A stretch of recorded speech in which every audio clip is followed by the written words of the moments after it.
Em seu 17º ano de ações, o projeto de extensão Fórum de Debates, vinculado ao Departamento de Educação da Universidade Estadual de Santa Cruz, realizou no dia 7 de outubro o Fórum de Debates, as reformas educacionais no contexto atual, com o tema Plano Nacional de Educação, articulando os planos municipais de educação nos municípios da região. O evento reuniu pesquisadores, gestores públicos, docentes da educação básica e superior e demais segmentos da sociedade. Confira agora, na íntegra, a palestra de abertura realizada pelo professor Roberto Lerrer, da Universidade Federal do Rio de Janeiro.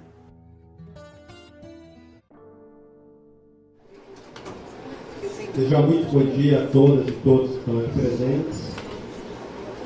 Iniciar agradecendo infinitamente a Neuza a possibilidade de estar no Fórum de Debates.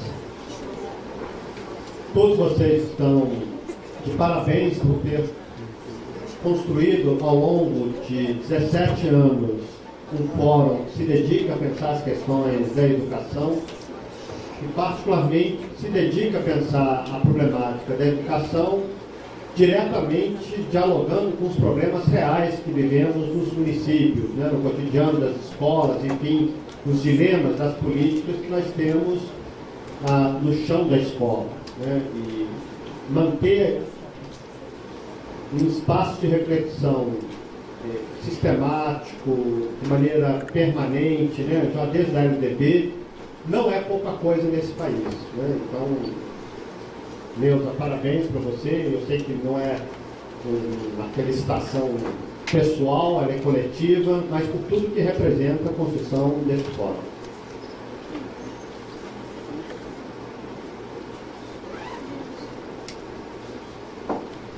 Inicialmente, eu vou tentar fazer uma reflexão de natureza mais geral sobre o que é o Plano Nacional de Educação em termos de política pública.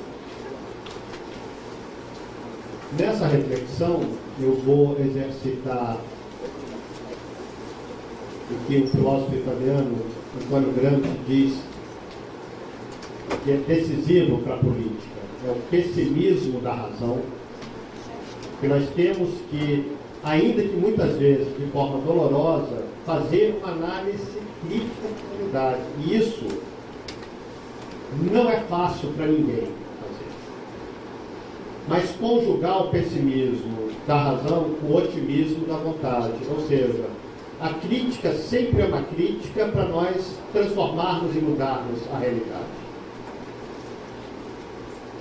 O Plano Nacional de Educação é um instrumento previsto na Constituição Federal e que deveria ter sido elaborado, seu primeiro plano, pós-constituinte, como um plano que possibilitasse a materialização daquilo que está na Constituição Federal como grandes orientações para a educação brasileira. E com muitas dificuldades, com derrotas, com limitações, nós conseguimos avanços extraordinários na Constituição de 88. É importante lembrar que a Constituição de 88, ela foi elaborada para muitos como se fosse um raio no céu azul, usando uma expressão do Marx. Porque na Europa, nos Estados Unidos, Japão, as políticas neoliberais já estavam avançando de forma feroz sobre os direitos sociais e sobre a educação pública.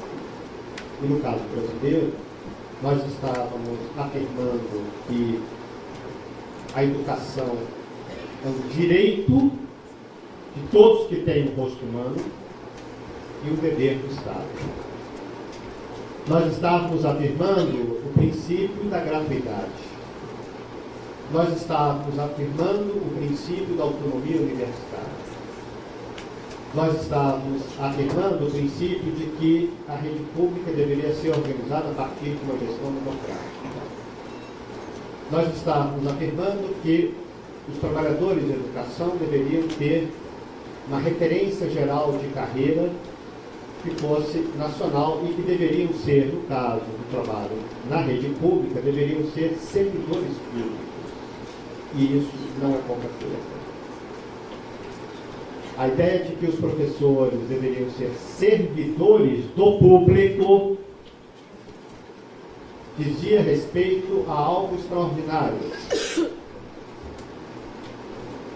Protagonismo intelectual dos professores e dos trabalhadores da educação deveria ser protegido, de modo que nenhum professor pudesse ser demitido, perseguido, assediado por convicções teóricas, filosóficas, culturais. A escola pública, portanto, estava agora, a partir da Constituição de 88, referendada como um valor e um princípio organizador da nação brasileira. E isso, insisto, não é pouca coisa. Não foi pouca coisa. Para dar materialidade a esses valores tão importantes, a esses princípios ordenadores da nação brasileira tão importantes, era necessário um Plano Nacional de Educação. E a Constituição faz explicitamente a previsão de que, concluído o processo da Constituição, fosse aberto o processo da elaboração de um plano. O que seria um plano? Plano é um instrumento de política pública que tem a natureza de ser operativo, colocar em prática, de efetivar, de fazer acontecer o que está consignado na Carta Magna como orientação para a nação brasileira que diz respeito à educação pública. Após a Constituinte de 86, 87, 88, mas notadamente 87, 88, nós educadores, saímos muito fortalecidos politicamente com o Fórum Nacional em Defesa da Escola Pública, que foi o sujeito coletivo, foi a nossa voz coletiva que permitiu esses avanços na Constituição Federal. E concluído o processo da Constituição, de elaboração da Constituição de outubro de 88, toda a discussão era, bom, o que fazer, qual seria o próximo passo para a organização da educação. É importante destacar que, naquele momento,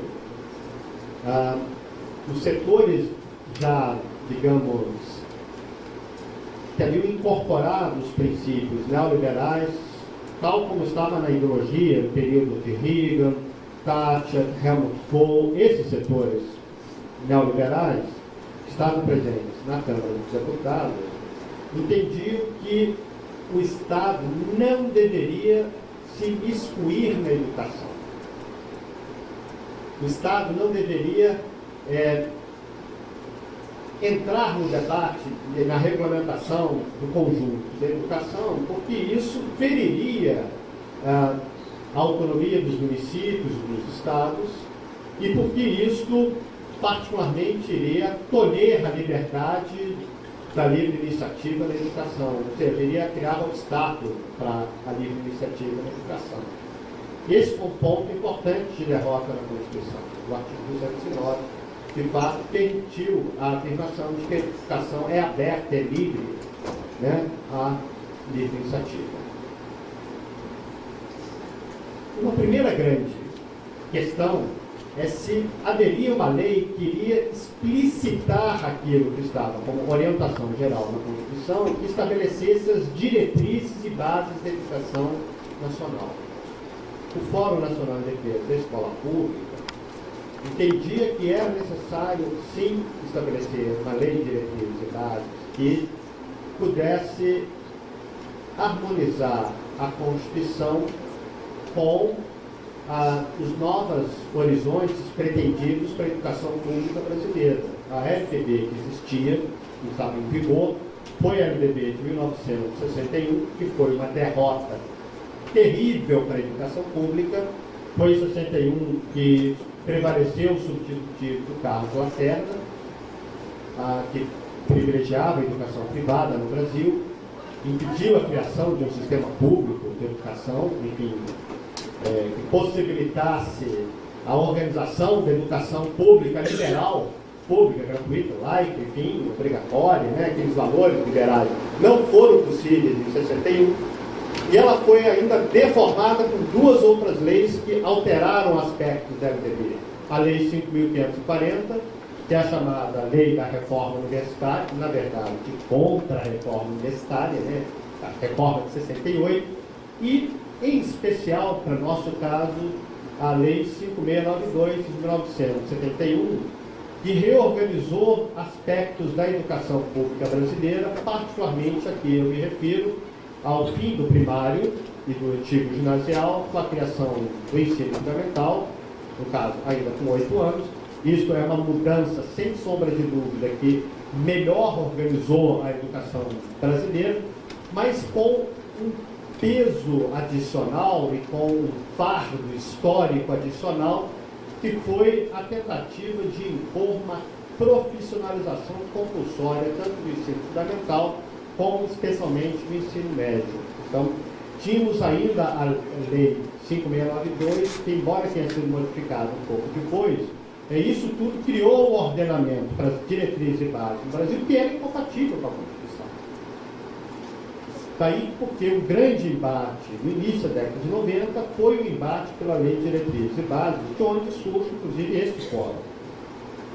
É importante destacar que, no contexto da luta pela Lei de Diretrizes e Bases, se confrontou, de um lado, uma concepção trabalhada pelo Fórum Nacional em Defesa da Escola Pública, que reunia sindicatos, entidades acadêmicas, estudiosos, movimentos da sociedade política, né? A Undime participou durante um bom tempo, com sede, enfim, havia um protagonismo também de setores da sociedade política, mas com uma prevalência e com um vigor de participação e de protagonismo que vinha das entidades, dos movimentos que vinham fazendo resistências às políticas de educação desde o momento das lutas da chamada redemocratização no Brasil.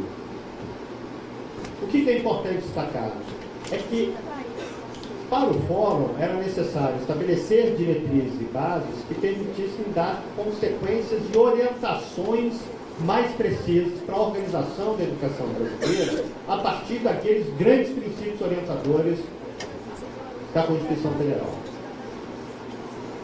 Não vou ter tempo de falar sobre a LDB, mas nós fomos derrotados, e é importante lembrar que o Fórum foi derrotado no processo da Lei de Diretrizes e Bases. A Lei 9694, a lei que prevalece, a Lei de Diretrizes e Bases, ela resulta de uma derrota do Fórum Nacional de Defesa da Escola Pública. E a vida real nos confirma que o Fórum estava correta nas suas proposições sobre a educação brasileira e que a LDB não permitiu o avanço da escola pública no Brasil, não permitiu a organização do Sistema Nacional de Educação, não permitiu a construção de condições materiais objetivas para o financiamento da educação brasileira, não permitiu a organização da carreira dos professores, da condição de dignidade salarial, enfim, dos trabalhadores da educação, da necessária infraestrutura, enfim, de uma escola pública e, sobretudo, não possibilitou a garantia de que cada criança, de cada jovem brasileiro, ou não brasileiro, não importa, que frequentam uma escola pública no país, pudessem ter acesso ao que é mais generoso da humanidade, que seria compartilhar a ciência, a cultura, a arte, a tecnologia para todos que têm conhecimento. Era isso que queria essa escola. Fomos derrotados na LDB. Prevalece um projeto feito por Cardoso. Este projeto contou com a participação, infelizmente, do Darcy Ribeiro. E tivemos uma LDB que Luiz Antônio Cunha, professor da minha instituição, amigo, dizia que era uma LDB minimalista, insípida, inodora e incolor. Ou seja, uma LDB invertebrada, que não permite organizar a política de uma forma construtiva. Daí porque o grande embate, depois de 96, foi o embate pelo Plano Nacional de Educação. Já estava atrasado, já deveria ter sido aprovado. E o Fórum, avaliando por que foi derrotado, entendeu que deveria ampliar o protagonismo das escolas, dos professores que estão no cotidiano das escolas, dos estudantes, de movimentos sociais, e que não dava mais para manter as lutas do Fórum em defesa da escola pública apenas com as coordenações das entidades acadêmicas, alguns intelectuais da área de educação, dirigentes dos principais sindicatos, né? Teríamos que ter um protagonismo mais vivo da base, e para isso convocamos o primeiro Congresso Nacional de Educação, em 96 ainda, já sabíamos que teríamos derrotado no LPB, e nesse primeiro Congresso Nacional de Educação, realizado em Belo Horizonte, com 5.000 e poucos representantes de vários movimentos, etc., foi um ponto muito importante, a avaliação era de que deveríamos elaborar nós mesmos, educadores, trabalhadores de educação, sociedade política democrática, enfim, os setores comprometidos, vários municípios participaram, secretários de educação, e que deveríamos elaborar uma proposta dos educadores para o Plano Nacional de Educação. E fizemos isso ao longo dos anos de 96. Para 97 aprovamos no segundo congresso